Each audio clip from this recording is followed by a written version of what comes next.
Good day to you, Doctor. My name is Tan Guo Zi and my matrix number is AF200164. The topic I'm going to discuss is earthwork. Scope of the work of earthwork included the site clearance, grubbing and stripping topsoil, excavation, backfilling, compaction, detention pond, slope protection, geotechnical instrumentation, and wash-through. The site area is divided into two parts, Part A and Part B. The cut and fill was calculated using the grid method, and this slide shows the calculation for Part A. The total cut volume is 1,770 meter cube, and the required fill volume is 142 meter cube, and there is a 1,232 meter cube of excessive soil ready to be filled on the other part. Whereas for Part B, the total cut volume is only 97 meter cube, and the required fill volume is 2,412 meter cube, and the required soil to import is 2,335 meter cube. By subtracting the 1,213 meter cube of excessive soil from Part A, the 1,122 meter cube of additional soil are required to fill for the Part B area.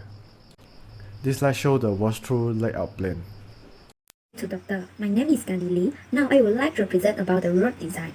Road design is fundamental component of transportation infrastructure that attempts to ensure safe and efficient passage of traffic. As the picture shown in the slide, the blue dotted line represents the roadway planning with two-way direction at the entrance and exits. For the design criteria while designing roadways, the design speed should be appropriate with the smaller length width that need a lower speed limit. Besides that, the LOS provides a standardized and systematic approach to evaluating the functioning public transportation system. Furthermore, the criteria such as design traffic volume, roadways, sign distance, and safety are the factors in road design to reduce the traffic accident. For the parking sign, the specific area will be off-street parking, which provide parallel in 90-degree space for motors and cars. Additionally, the road signs are placed along the sides of the road to offer information to driver. For the cross-section of the flexible road design, all visible aspect of the road cross-section is based on the standards of practice such as JKR, LLM, and AASHTO. The design criteria is illustrated in the first step, such as the class of the road is designed as R3 and U3. The equivalent standard Excel load, which is ESA, from monograph was calculated and referred to the table from JKR standard. The required total thickness is 17.5 cm. After that, do a summary table to get the total thickness of design wearing course, binder course surface, and base course sub-base. The results show the total thickness is 17.9 cm, which is larger than the required thickness. Lastly, the picture shows the detailing of road cross section from the top layer to bottom layer. The wearing course is 4 cm, binder course is 5 cm, base layer is 15 cm, and lastly, the sub-base is 18 cm. That is all of my presentation. Thank you. For the sewage part, we decide to design 4 manholes in our proposed area, and each of the span between the manhole is shown in the figure.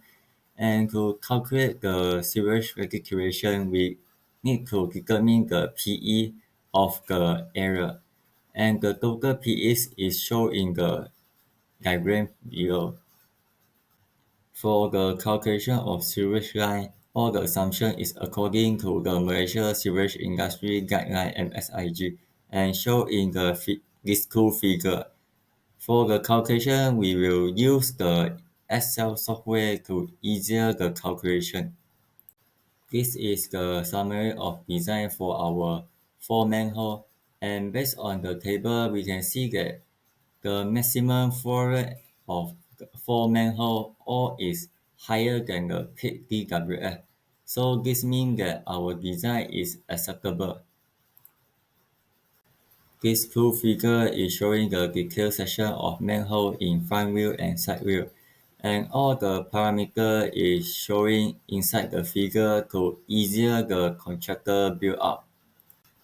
In this figure is showing the side view of how a manhole discharged to the public sewer, and we can see that the position of manhole is different with the roadside drain, means that both are not connected. For example, in the figure below is show the manhole 1 in our proposed area, then he will discharge the sewage to another manhole 2. That's all for sewage part. For the water reticulation part, this is the proposed layout and the proposed size. So we make it 2 loops for our area. And this is water demand calculations. As you can see here, uh, we need about 409,000 liter per day for water demand. Next is Hardy-Cross method calculation. The Hardy-Cross method is an iterative method for determining the flow in pipe network system where the inputs and outputs are known, uh, but the flow inside the network is unknown.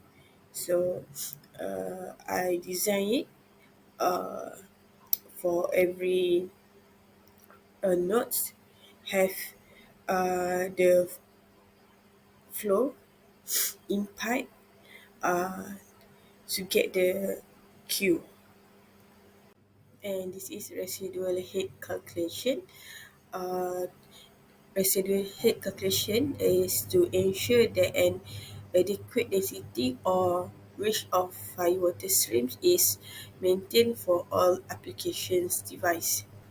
So this is for residual head calculation for the project. For what for water tank design, we have area 7,020 meter cube, about 1.7 acre, and then our tank area is 10 times by 10 meter. Tender is 10 meter. Structural height is 40 meter. Trap properties, we design 6 time by 6 meter, and the volume provided is 6 times 6 times 10 meter, which is more bigger than total daily demands, and the hydraulic gradient is 93 meter.